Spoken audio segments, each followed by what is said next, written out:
Perintah Kaisar Naga. Bab 451 sampai dengan 460. Audiobook Novel Silat. Episode 46.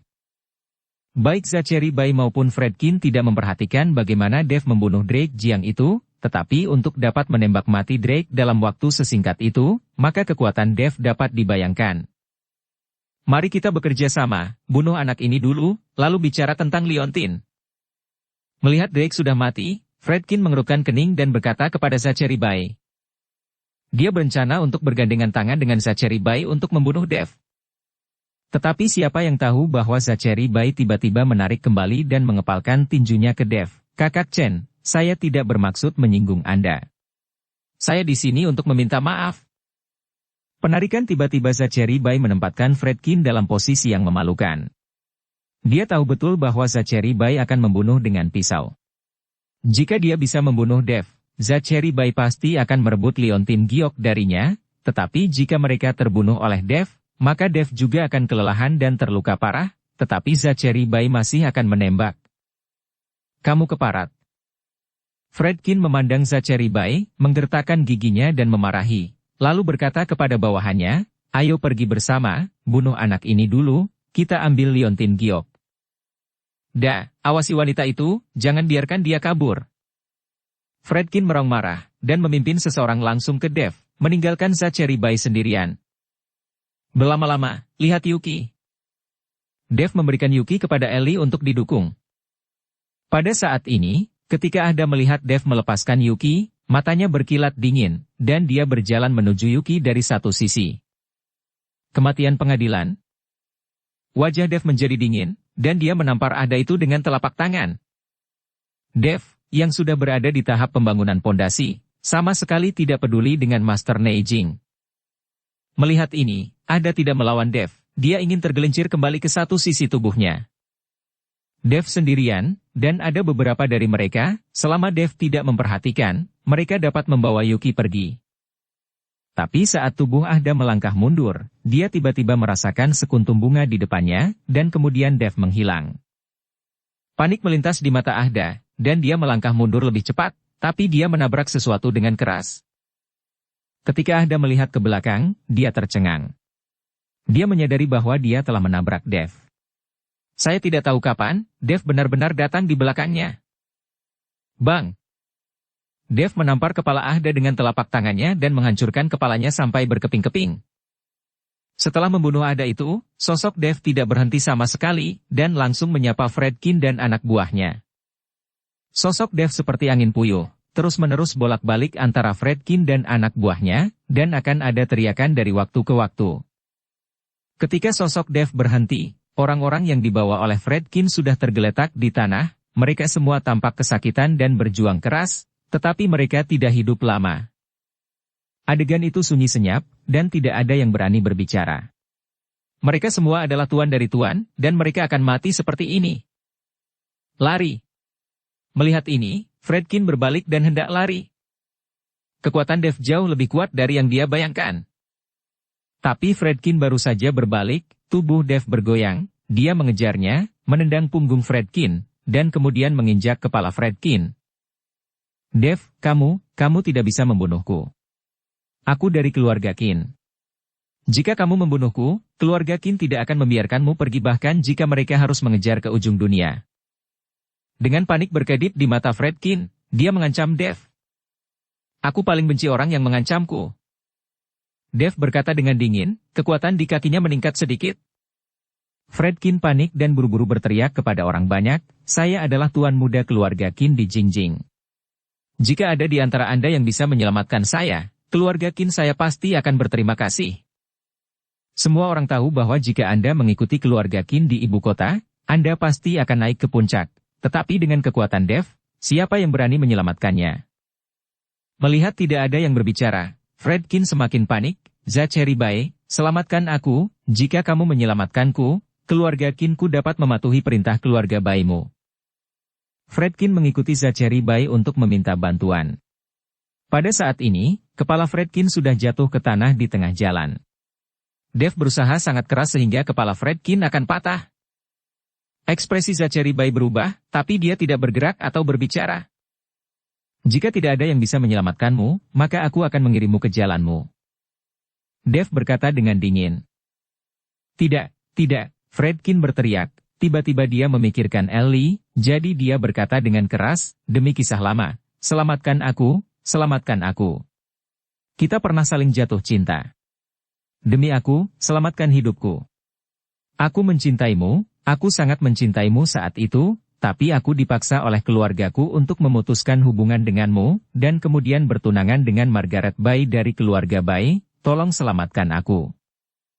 Ellie memandang Fredkin seperti itu, tubuhnya sedikit gemetar, matanya penuh air mata, dia sangat mencintainya. Pada saat itu Ellie berpikir bahwa dia telah menemukan cinta sejati dan menemukan pangeran tampan, tetapi siapa tahu dia menderita sakit hati yang terburuk. Dev mendengar bahwa Fredkin berani menyebutkan masalah ini.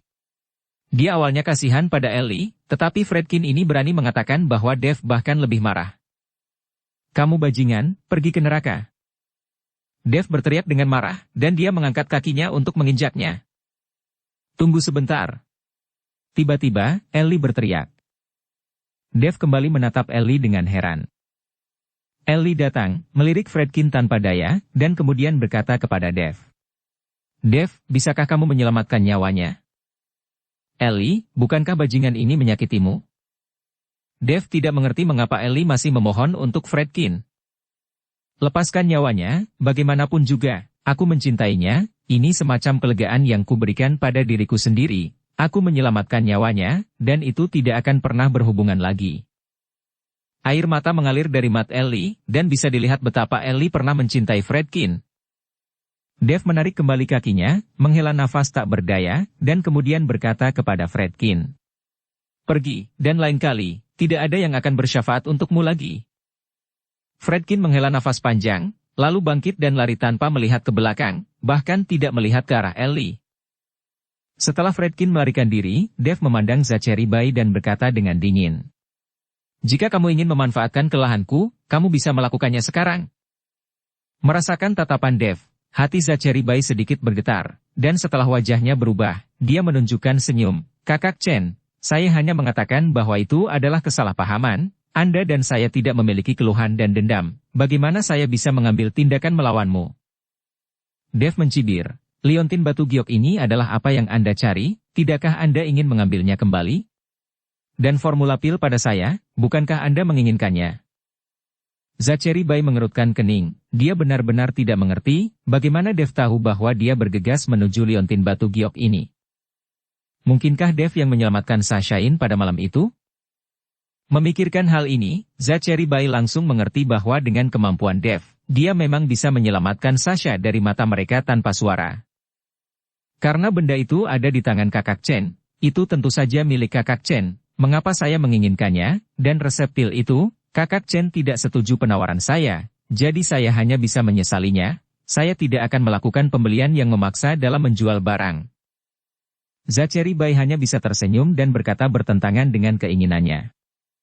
Dev memandang Zachary Bay seperti itu, dan berkata dengan tatapan jijik, kamu tidak melakukan hal-hal seperti membeli atau menjual dengan paksa, tapi aku akan melakukannya. Ingat apa yang aku katakan? Semua bahan obat di pavilion Raja Obat, kirim aku ke ibu kota provinsi, jika tidak, saya akan menghancurkan pavilion Raja Obat.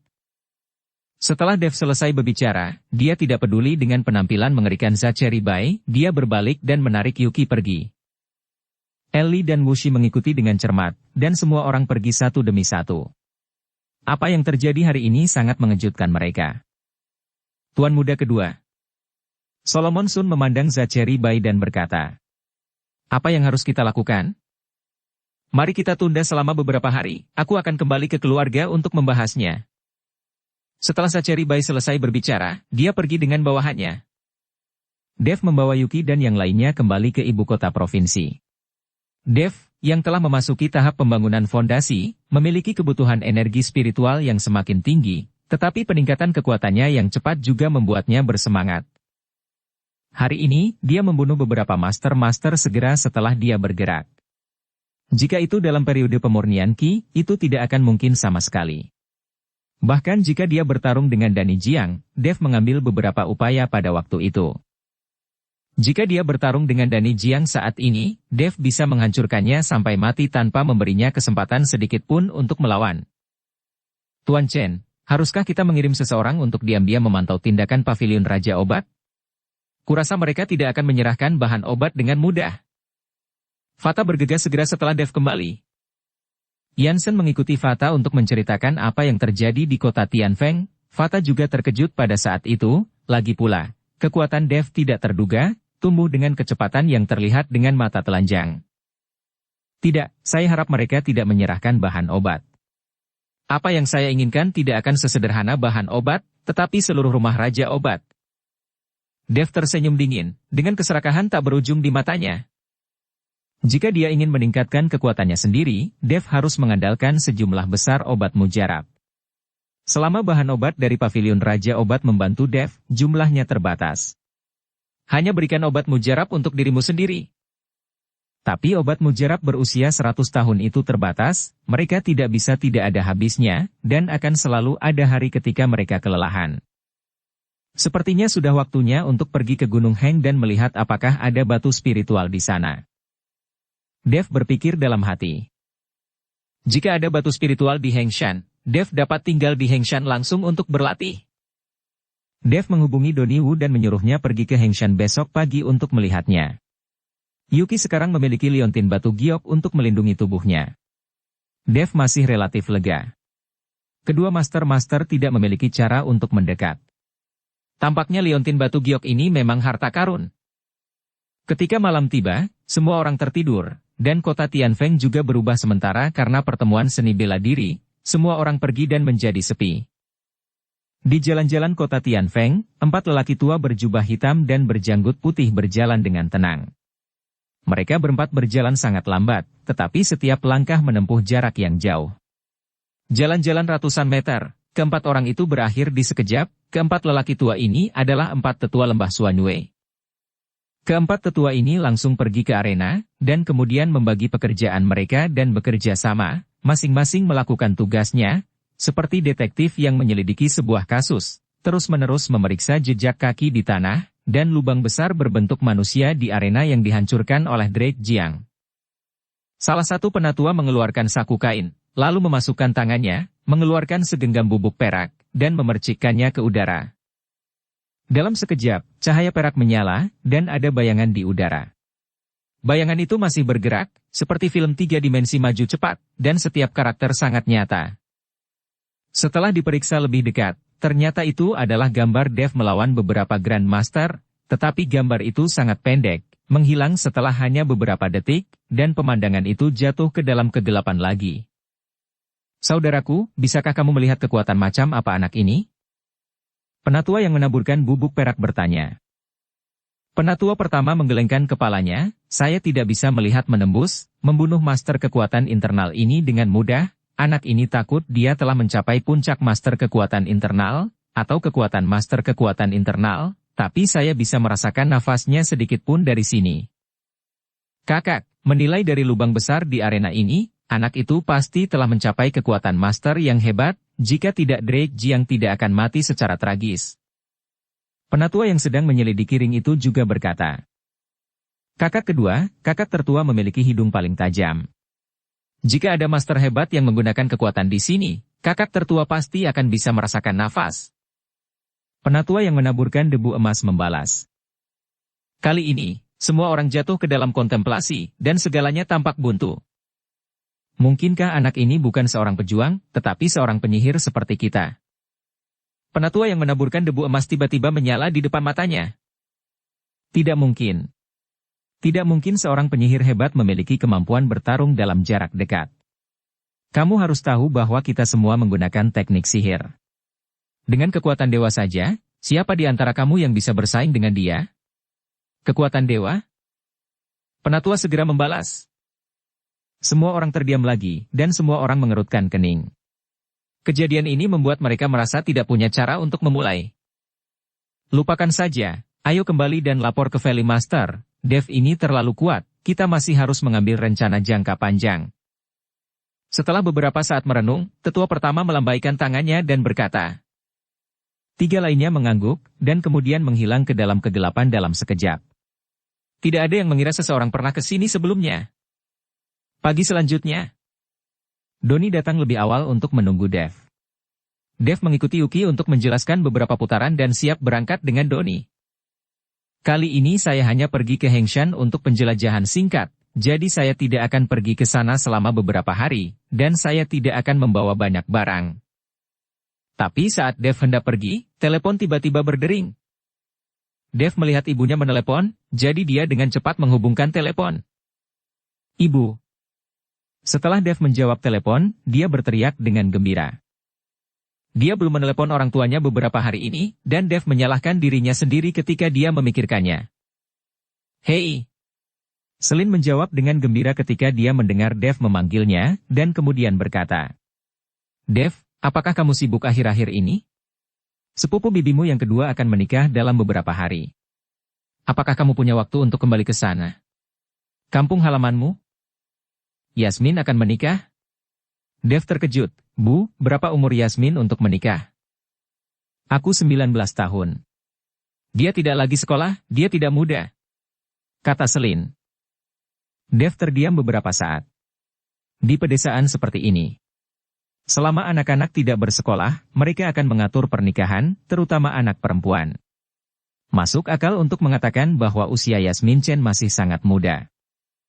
Ibu, aku.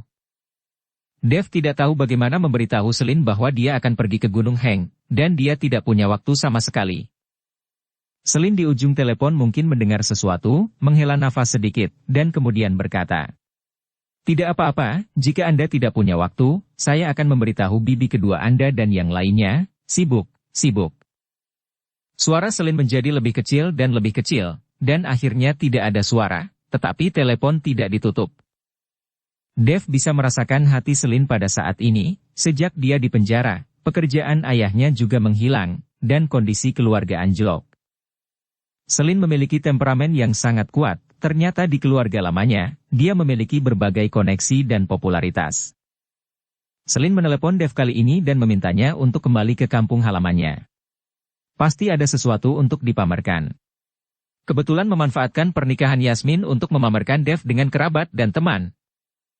Meskipun Selin tidak tahu apa yang sedang dilakukan Dev sekarang, karena keluarga Edward dipermalukan di hotel, dan bahkan dipecat dari jabatan publik, Selin merasa tahu bahwa Dev mampu. Bu, aku baik-baik saja, aku akan bergegas kembali ke kampung halamanku hari ini, jangan khawatir. Dev buru-buru berbicara ke telepon. Mendengar kata-kata Dev, Selin menjadi bersemangat, oke, ketika kamu pulang, aku akan membuat pangsit asinan untukmu, kamu menyukainya sejak kamu masih kecil.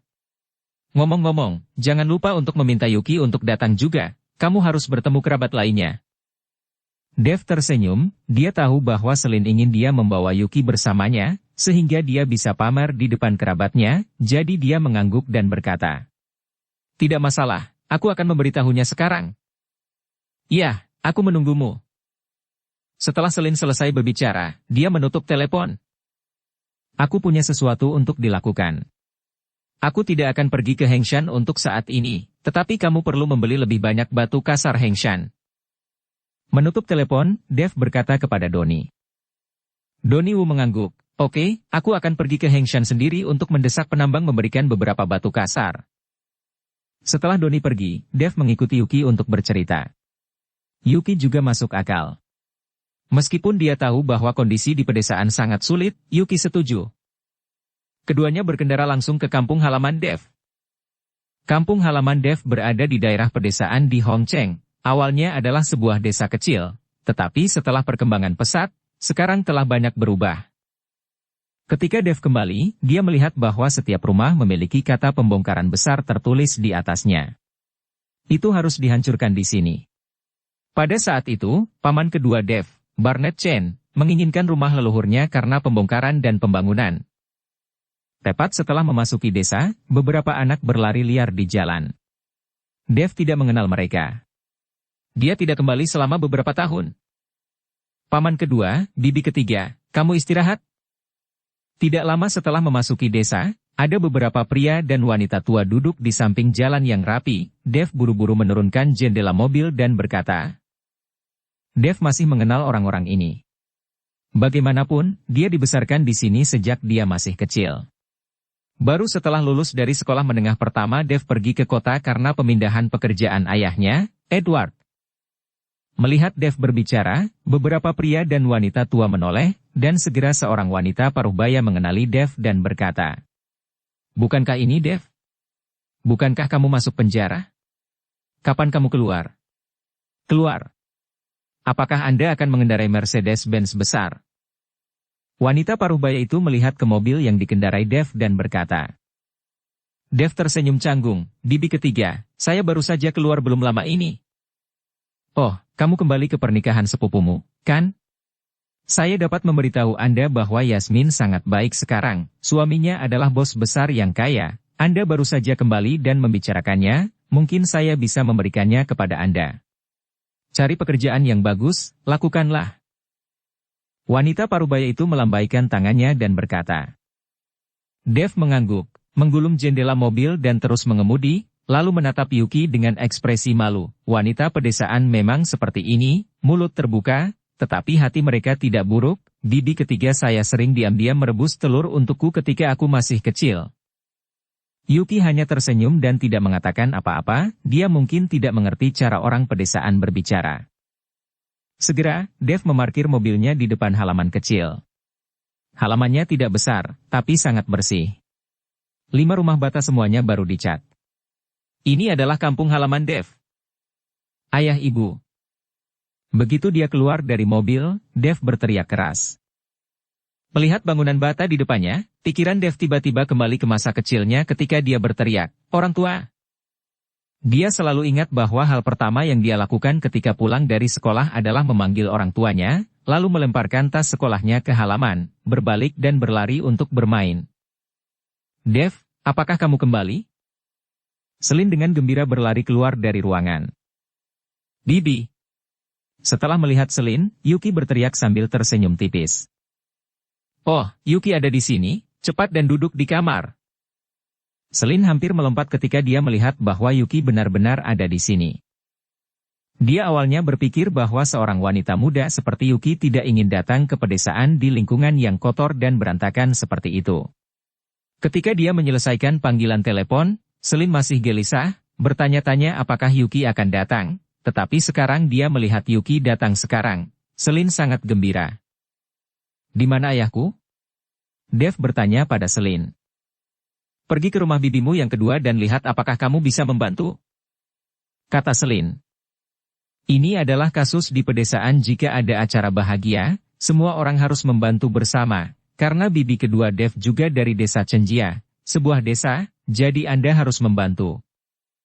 Memasuki ruangan, Selin menyapa Yuki, yang membuat Yuki agak tertahan, sementara Dev membalikan beberapa kamar, dan hatinya penuh dengan kenangan.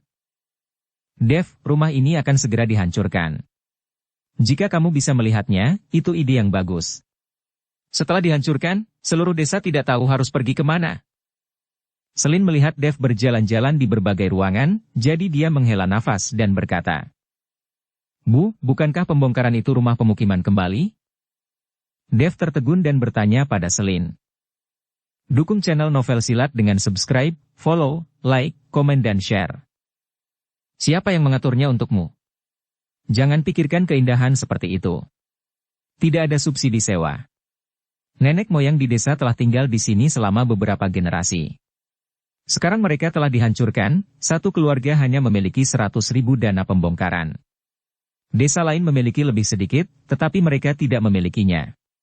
Tempat itu masuk akal, ayahmu dan aku baru saja membersihkan rumah dan menghabiskan banyak uang. Kami tidak berpikir itu akan dihancurkan begitu cepat. Selin terlihat sangat kesepian. "Bu, rumah itu dihancurkan. Kamu dan ayahku akan kembali ke Hongcheng untuk tinggal bersamaku. Bagaimanapun, rumah di Villa Bukit Indah kosong, dan aku tidak punya waktu untuk tinggal di sana." Dev menghibur Selin. Selin melirik Dev.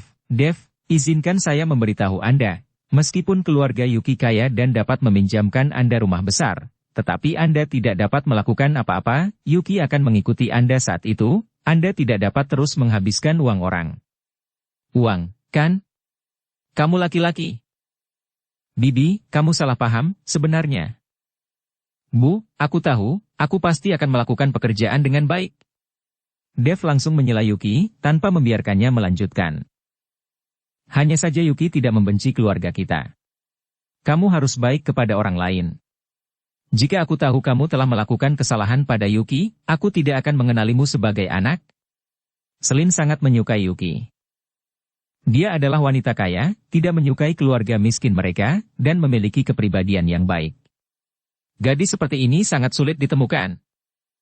Bibi, Dev sangat baik padaku. Jika dia berani meminta maaf padaku, aku akan menarik telinganya. Yuki tersenyum dan mengikuti Selin. Ya, tarik dia dengan keras, lalu beritahu bibimu, dan bibi akan menarik telinganya untukmu juga.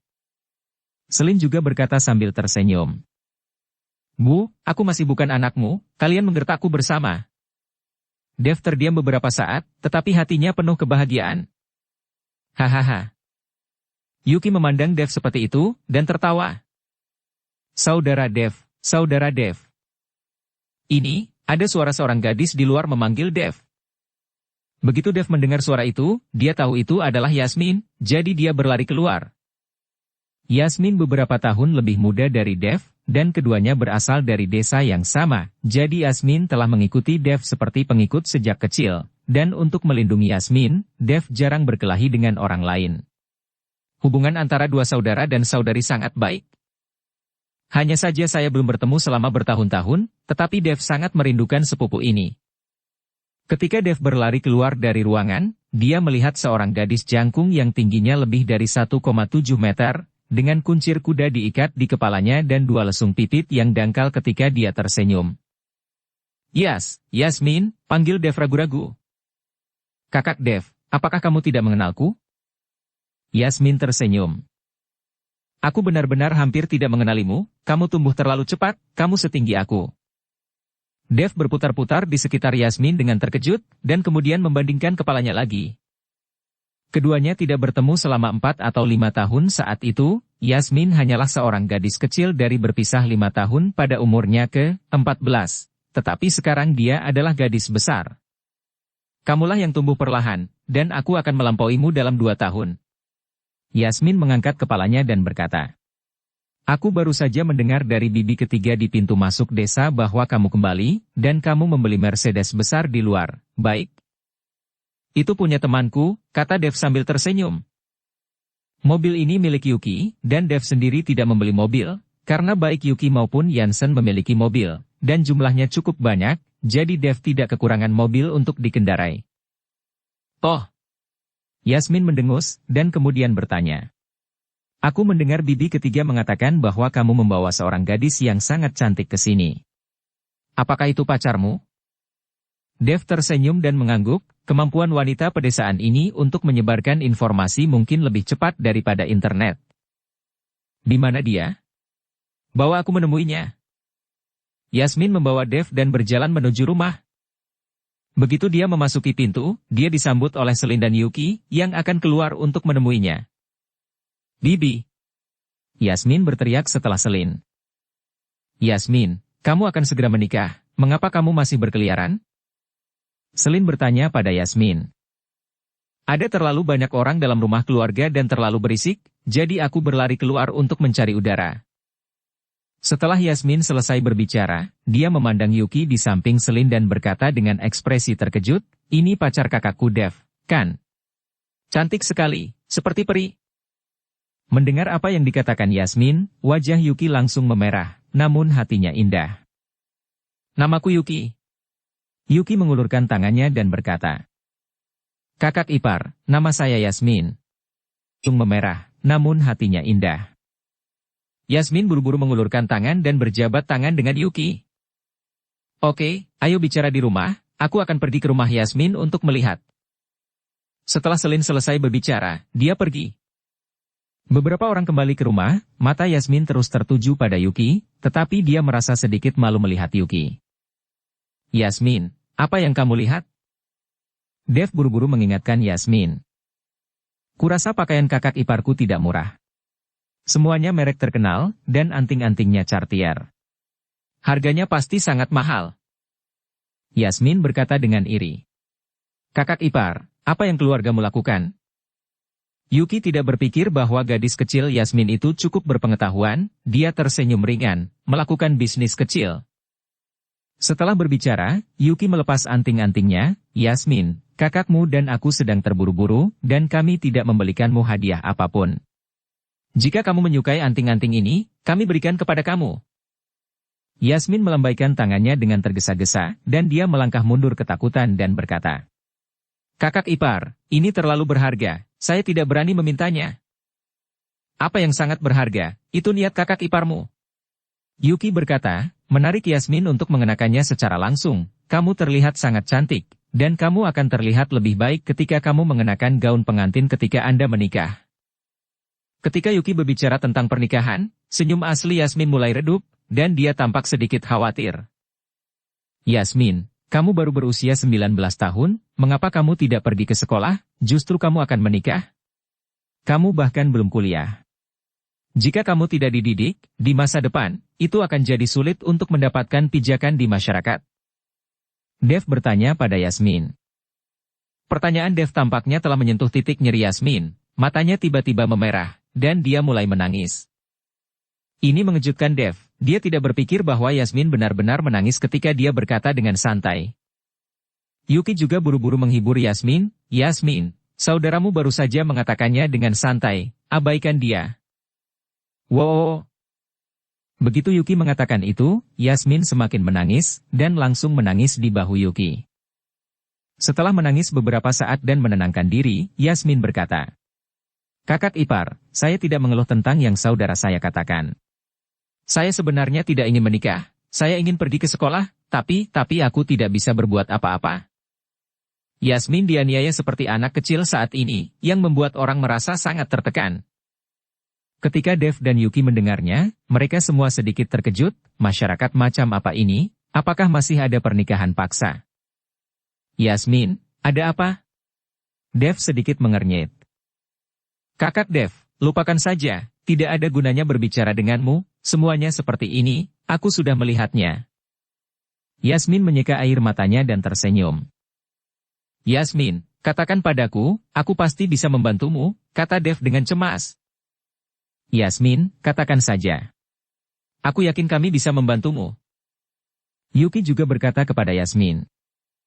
Yasmin memandang Yuki, lalu mengangguk dan berkata, "Saudara Dev, apakah Anda ingat Gretchen itu?" "Tentu saja aku ingat, bukankah itu pria yang tidak pergi ke sekolah lebih awal dan mengumpulkan biaya perlindungan di gerbang sekolah sepanjang hari? Anak ini bahkan menendangku saat itu." Dev mengangguk dan berkata, "Aku baru akan menikah dengannya." Yasmin menundukkan kepalanya dan menggigit bibirnya. "Apa?" Dev tiba-tiba mengangkat suaranya, matanya melebar, "Gretchen itu adalah gangster yang tidak lulus SMP. Bagaimana bisa Ernie dan yang lainnya membiarkanmu menikah dengannya?" Meskipun Yuki tidak mengenal Gretchen ini, dia bukan orang baik ketika dia mendengarnya, dan dia menatap Yasmin dengan curiga. Mata Yasmin memerah, dia mulai menangis lagi, dan mulai berbicara perlahan dengan Dev. Ketika Dev selesai mendengarkan, seluruh wajah orang itu menjadi sangat biru, dan dengan tembakan keras, meja kayu solid langsung hancur. "Gretchen ini sangat keji, dia bukan manusia." Yuki juga marah. Ternyata Gretchen selalu seorang gangster, dan kemudian menjadi terkenal di seluruh kota Anhe mereka. Dengan perkembangan Hongcheng, banyak kota dan kota di bawah mengikuti reformasi. Kota Anhe menarik investasi dan terlibat dalam konstruksi real estate, dan sebagai gangster Gretchen mengambil kesempatan untuk mengontrak pekerjaan tanah dan tiba-tiba menghasilkan banyak uang. Sekarang Gretchen bekerja sama dengan pengembang untuk menghancurkan dan merelokasi. Selama pengembang tidak dapat membicarakan tempat itu, Gretchen akan membawa orang ke sana, dan bahkan memukuli dan memarahi orang untuk menandatangani perjanjian. Perlahan, seluruh kota Anhe takut pada Gretchen. Gretchen ini jatuh cinta pada Yasmin yang duduk di bangku SMA, dan langsung menemukan sekolah tersebut. Kepala sekolah sangat ketakutan hingga mengeluarkan Yasmin, dan Gretchen mengancam Yasmin dengan orang tua Yasmin. Yasmin tidak punya pilihan selain setuju untuk menikah dengannya. Untuk alasan ini, ketika Gretchen memperkirakan pembongkaran dan relokasi, ia memperkirakan rumah keluarga Yasmin mencapai 1 juta, dan keluarga lain di seluruh desa Chenjia juga memperkirakan sedikit lebih banyak. Dengan cara ini, seluruh desa Chenjia bahagia dan menganggap Greg Chen sebagai seorang dermawan, tetapi tidak ada yang tahu penderitaan Yasmin. Sial. Tidak mengenalku? Dev menggertakkan giginya, matanya penuh dengan niat membunuh. Jika Greg Chen ini ingin menikahi seorang gadis dari keluarga lain, Dev akan menyerah. Lagi pula, ada terlalu banyak hal seperti itu. Di banyak tempat, gangster kecil bekerja sama dengan pengembang untuk menggertak orang biasa. Dev tidak bisa mengendalikannya. Dia bukan penyelamat. Tapi sekarang Greg Chen ini benar-benar memukul Yasmin dengan idenya, Dev tidak akan setuju. Saudara Dev, jangan impulsif. Hal-hal seperti ini, saya sudah melihatnya, kemudian Greg Chen memiliki sekelompok orang, dan saya mendengar bahwa dia memiliki kontak dengan beberapa kaisar bawah tanah di Hongcheng. Orang-orang itu bisa semua membunuh tanpa berkedip, aku tidak ingin kamu mengambil risiko untukku. Melihat ekspresi marah Dev, Yasmin buru-buru membujuknya. Maksudmu Yansen Lin? Dev bertanya. Yasmin berpikir sejenak, sepertinya disebut harimau. Saya baru saja mendengar bahwa Greg Chen menyebutkannya sesekali. Yasmin, karena kamu tidak ingin menikah, serahkan ini padaku, dan aku akan menanganinya untukmu. Ketika saatnya tiba, aku akan mencarikanmu sekolah di Hongcheng. Pergi ke sekolah dengan baik, dan kamu bisa jangan dididik. Dev berkata kepada Yasmin. Kakak Dev, kamu. Yasmin, percayalah pada kakakmu, dia bisa menanganinya dengan baik, jangan khawatir. Sebelum Yasmin selesai berbicara, Yuki meraih tangan Yasmin dan berkata. Yasmin tidak berbicara, tetapi dia tidak memiliki harapan pembalasan, dia sudah menerima nasibnya. Setelah beberapa saat, hari mulai gelap di luar, dan Selin juga kembali. Dev, bersiaplah, pergi makan malam dengan keluarga bibi keduamu sebentar lagi, dan sambut objek Xie-Xie sebagai hadiah. Selin berkata kepada Dev.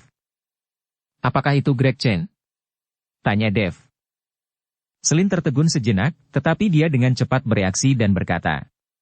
Kalau begitu Greg Chen tidak biasa sekarang, dia adalah bos besar, dan kamu tidak dapat memanggil Greg ketika kamu bertemu dengannya, itu tidak sopan.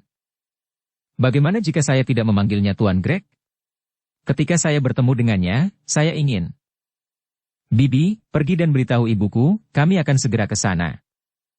Sebelum Dev selesai berbicara, Yasmin buru-buru berkata kepada Selin. Ya, cepatlah, jangan membuat orang menunggu. Selin pergi setelah berbicara. Selin berjalan kembali, Yasmin memandang Dev dan berkata. Saudaraku, orang tua dan bibi saya tidak tahu.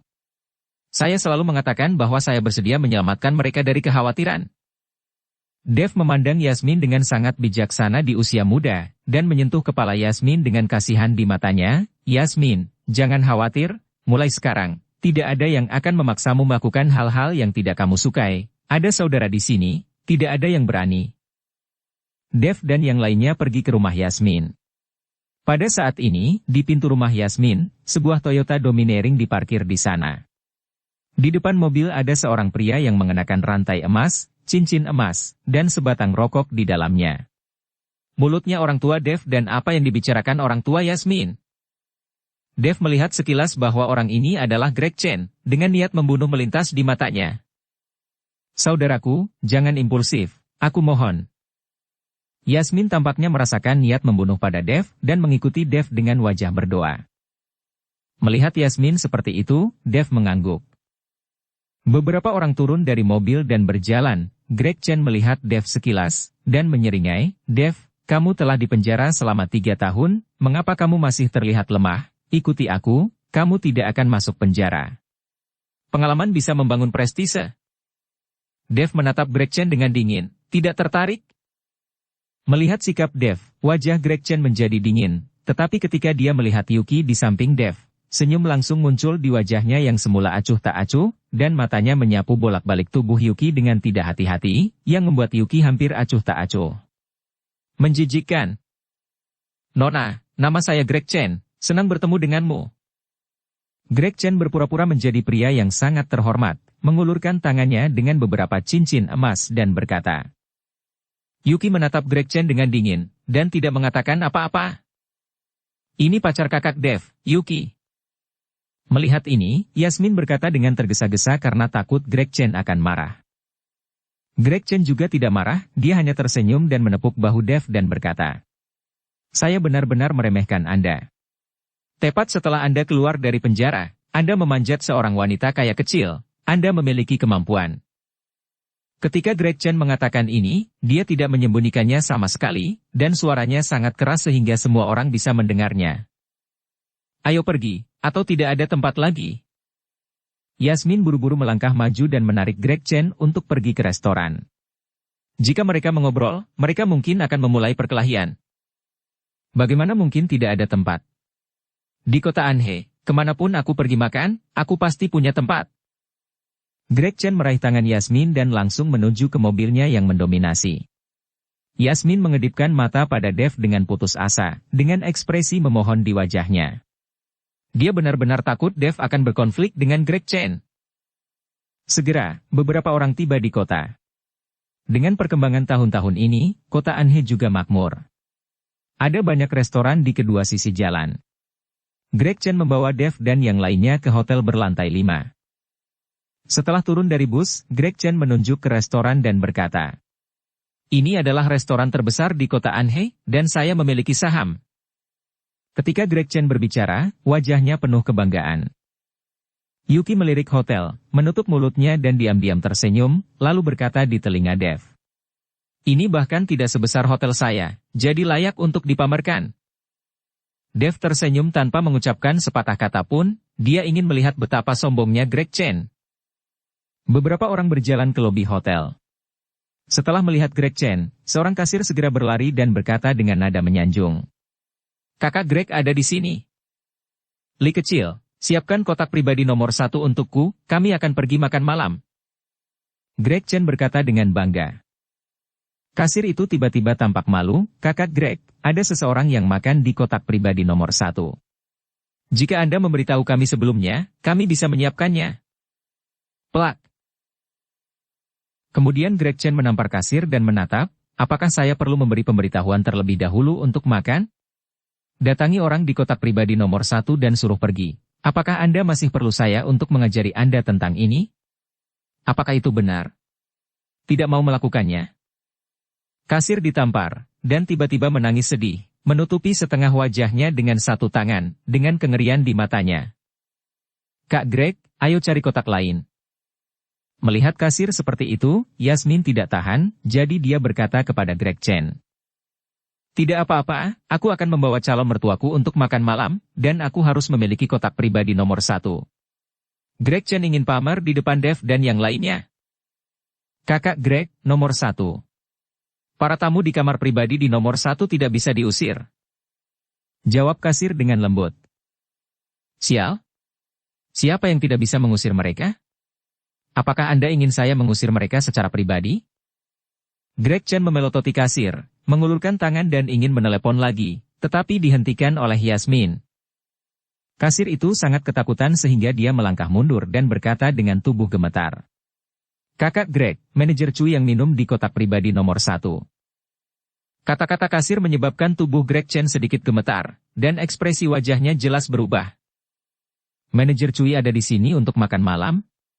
Anda tidak memberitahu saya sebelumnya, uang untuk kotak pribadi nomor 1 jangan ditagih. Semuanya dibebankan ke akun saya. Pergi dan siapkan kotak pribadi nomor 2 untuk saya." Dapat dilihat bahwa Greg Chen sangat takut dengan manajer Cui ini. Kasir mengangguk dan mengatur pelayan untuk mengusir tamu kedua. Segera, saya mendengar beberapa orang turun ke bawah bersumpah, semua dengan tangan besar dan pinggang bulat. "Sial, restoran yang rusak. Kami belum selesai makan, kami sudah diusir orang, kenapa kamu ingin melakukannya?" "Ya, aku menghancurkan restoran untukmu. Hari ini, aku ingin melihat siapa yang begitu besar." Beberapa pria besar dengan lengan besar dan pinggang bundar memerah, dan mereka dimarahi saat berjalan, pelayan hanya bisa terus tersenyum. Tetapi ketika mereka berjalan ke lobi, beberapa orang terpana ketika mereka melihat Greg Chen, kemudian ekspresi mereka berubah, dan mereka berkata kepada Greg Chen, "Kakak Greg, lumpuh, Lao Su sangat sombong, biarkan kalian semua keluar dari sini, oke?" Greg Chen melangkah maju dengan mengutuk dan menendang beberapa dari mereka. Beberapa dari mereka menundukkan kepala dan tidak ada yang berani berbicara. Melihat beberapa orang jujur, Greg Chen melambaikan tangannya, keluar dari sini. Jika beberapa orang diberikan amnesti, mereka buru-buru melarikan diri. Pelayan memimpin Greg Chen dan Dev ke atas. Setelah duduk, Greg Chen meletakkan menu di atas meja. Saya akan mentraktir Anda hari ini, Anda dapat memesan apapun yang Anda inginkan. Kakak Dev, ipar perempuan, ini pertama kalinya kamu di sini. Mari kita lihat apa yang kamu suka makan, dan pesan apapun yang kamu mau. Yasmin meletakkan menu di depan Dev dan Yuki. Ya, Dev, kamu membutuhkan lebih banyak uang, kamu tidak perlu menyelamatkan uang saya. Kamu telah menderita di penjara selama 3 tahun, keluar dan menebusnya. Greg Chen mengguncang arloji emas besar di tangannya dan berkata. Bersambung ke episode 47. Dukung kami dengan subscribe, follow, like, komen dan share. Terima kasih.